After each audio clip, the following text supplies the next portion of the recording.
Hey, yo, shout out to Marcus Garvey and all of the people in the Pan-Africanist movement. But they don't want us over there. They don't want us over there. The sick work. And he had spent some time in the U.S., so he was referred to me by somebody I respected. So first he said, give me 60% of the money. I gave him the 60%.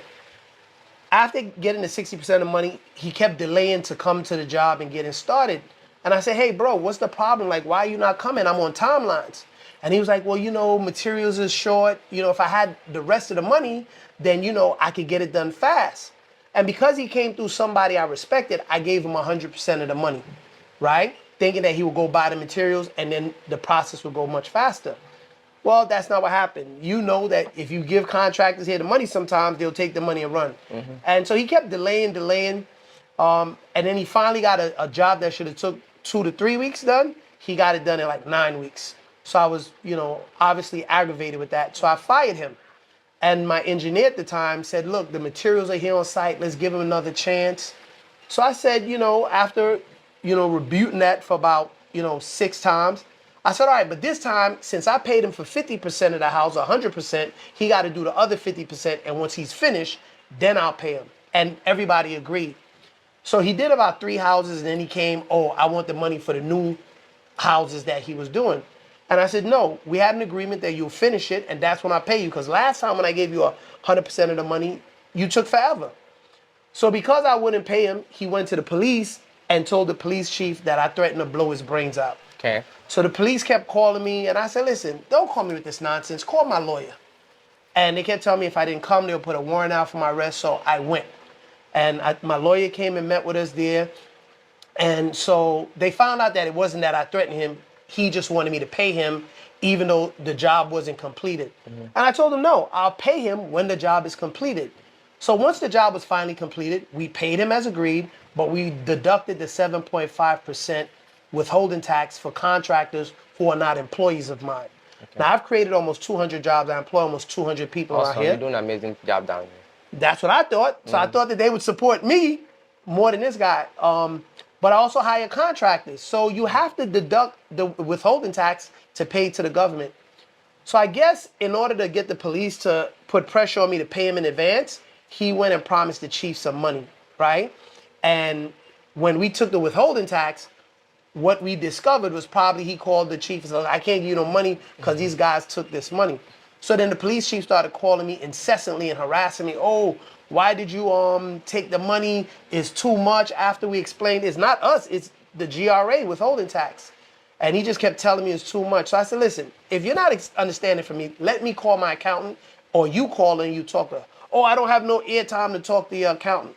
So I made my accountant call her. What's airtime? Let's get on airtime. Airtime, you know, data for your phone. Okay, like that's what you used to make phone calls. Yeah. Because it's not unlimited, like, you know. It's not like in the US, you pay $99 a month, you get unlimited Exactly. minutes. So yeah, let's jump back. You pay for your minutes here. You say he's not a debt collector or. Yeah, so he kept calling me, and even after my accountant explained to him, I said, yo, bro, like, you're not a debt collector. Stop calling my damn phone. Like, I said, yo, unless you have a criminal case against me, do not call my damn phone. That's what you are. You're police. Go do some police work.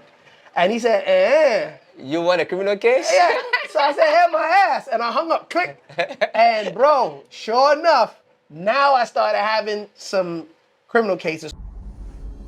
Imagine growing up in a country that was not your native country, but this is all you know. And you find out as you get older that your ancestors were enslaved. And the country that you were born in, that you are a citizen of, doesn't think highly of people that look like you, but you know you got roots and ancestors in the motherland. And then you grow up and you say, I want to go back home. I want to be where my people are, the people that love me. And then you work hard and you make money, enough money to go back to that continent and invest to make things better for you and for other Africans. But when you get there, sadly, you are shown that you are not welcome. And rather than them working with you and helping you to build something, they would rather scam you, cheat you, and arrest you. Because you have and they don't.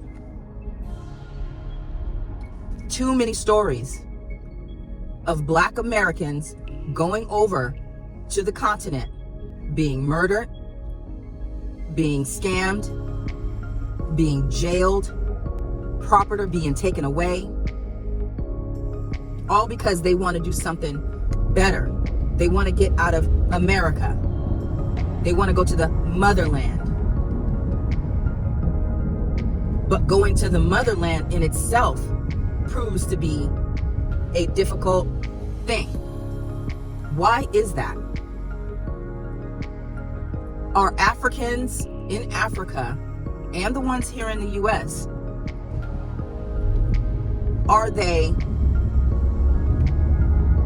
have they been fed the negative stereotypes of Blacks? Are they jealous of the money that Blacks are able to bring back to the continent and build up? Is it that when Black Americans from the United States move to the continent and treat Africans as if they are better than them? I will tell you this. The Black Americans that go to Ghana, Gambia, Tanzania, Nigeria, they move there with their families, and then they get online and then they talk shit about Africa or the African people. They get what's coming to them. And I don't feel sorry for those people at all. But the ones that want to go over there and build, why are they being treated this way? What is the issue? I don't go anywhere I'm not welcome. I have to do some constant researching, and I'm gonna have to go out there and visit and talk to some locals and some Americans that have been there, aside from what I see online, and have a real discussion to see, am I even welcome there?